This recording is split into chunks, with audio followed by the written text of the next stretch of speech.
Following up from the previous video, we are going to add an array of cutouts on the lower section. To begin with, I'm going to select the line, go to the side view, add it here, so this will serve as the limit of the cutout. GZ, move it down about 4 mm. C to cut, select the lower section, enter to confirm.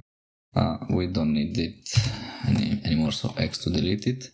Now on the lower section, with 3 to select the faces. If you go counterclockwise like this and O to offset, I to make it individual, it will work okay. But if you do it the other way around, O to offset, I to make it individual, it will start from the center. So if you happen to get this and don't know how or why it happens, it's because of the order in which you select. Let's say here about 10, so it's 1 centimeter. Okay, enter. Alright, now we're going to grab the line again and start one here and go along the y-axis. Right click to confirm. Go here to this part to get an array and click on the middle. And I had it to 48 from before. I think it's a good balance because it's also symmetrical in the axis. Okay, enter to confirm. Let's move it a bit down so I can see what I'm doing. With the faces, let's Shift D to duplicate all of this, GZ to move it 30 down, for example. I'm going to select them and J to join, so it's a bit simpler. Now I'm going to select these lines with edge, so with pressing 2, and I'm going to not pipe to F project, so it's project here. Here, if we just add some thickness to the lines and round the corners, on some of the points, since the line is not perpendicular to the outer perimeter, the rounded corners will go outside of it. To avoid it, I'm going to extend them out, add thickness, cut them with the perimeter, so then the corners are exactly on the perimeter. So select only the curves, okay, and F, extend, and let's say 5 mm more or less should be okay. From this point I want to extrude them up, make them a bit thicker, and that will allow me to bevel the edges. Let's select them all. Actually, since I will need a guide, let's add the line. Doesn't matter where, as long as it's vertical. Let's go again to the side. Okay, now E to extrude and F to freestyle and grab this line that we just made and right click to confirm. Now F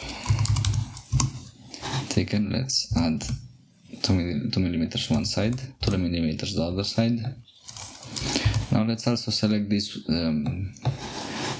face, E to extrude up, make it relatively tall, GZ to move it just a bit down so we are covered here.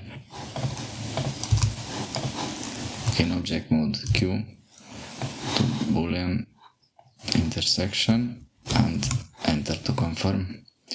Now if we go back to the side with edge selection and X-ray, and we select the sides with Control unselect that one, and B to bevel 2 mm, it will not work because for some reason the ones in the corners have 2 faces. So we are going to join them. Since it's not a lot of them, I will just go one by one manually. J to join. Same for the inside. Right, now let's try again and let's delete this line because I will no longer need it. Text. And from what I tried, it will still not work, but we're going to put here 1.999 and just like that, magically it will work fine.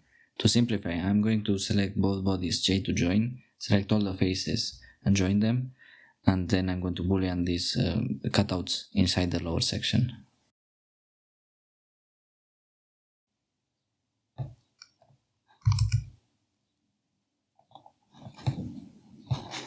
Okay, so now I can maybe group all of these, group selected items.